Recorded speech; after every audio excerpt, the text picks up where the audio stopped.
ఎంత విద్య ఉన్నా, నాలెడ్జ్ ఉన్నా, తెలివి ఉన్నా, ఎవరిని కూడా కించపరచకుండా మాట్లాడగలిగిన వాడి దగ్గరికి అందరూ వస్తారు. ఇది యాటిట్యూడ్లో the number second important point, that you should be gentle and కూల్గా, హంబుల్గా ఉండాలి. ఎంత ఎదిగినా ఒదిగి ఉండగలగాలి. ఓకే, చాలా చాలా ఇంపార్టెంట్. థర్డ్ వచ్చేసి, ఎవరిదైతే నోట్లోంచి చెడు మాటలు లేకపోతే నెగిటివిటీ, చెత్త రాదో వాడి యాటిట్యూడ్ చాలా బాగుంటుంది ఆటోమేటిక్గా. ఎవరైతే ఎంతసేపు నెగిటివిటీ, నోట్లోంచి చెత్త మాట్లాడుతుంటారో వాడు, నువ్వు ఎంత గొప్ప వ్యక్తి అయినా కానీ వాడి యాటిట్యూడ్ బాగాలేనట్టే లెక్క. So always control your tongue. Attitude బాగుండాలి అంటే కంట్రోల్ యువర్ టంగ్.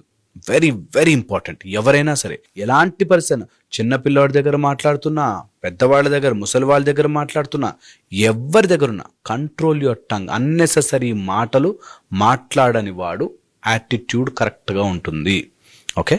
ఫోర్త్, నీ దగ్గర ఉన్న స్థితి నుంచి నెక్స్ట్ స్థితికి వెళ్ళాలి అనే ప్రయత్నం ఎవరైతే చేస్తుంటారో వాడి యాటిట్యూడ్ బాగుంటుంది. ఎంతసేపు ఒక దాంట్లో ఇరుక్కుపోయి ఉన్నవాడు బాగుండడు. యాటిట్యూడ్ బాగుండాలి అంటే నువ్వు ఒకే సర్కిల్లో, ఒకే చక్రంలో తిరగకూడదు. ఎదగాలి, డెవలప్ డెవలప్ డెవలప్ డెవలప్, పాజిటివ్గా డెవలప్ అవ్వాలి ఉండాలి. ఎంతసేపు నెగిటివిటీలోకి, లోపలికి అలా ఒక ఆలోచనలోకి వెళ్ళిపోయి ఉన్నవాడు యాటిట్యూడ్ బాగుండదు.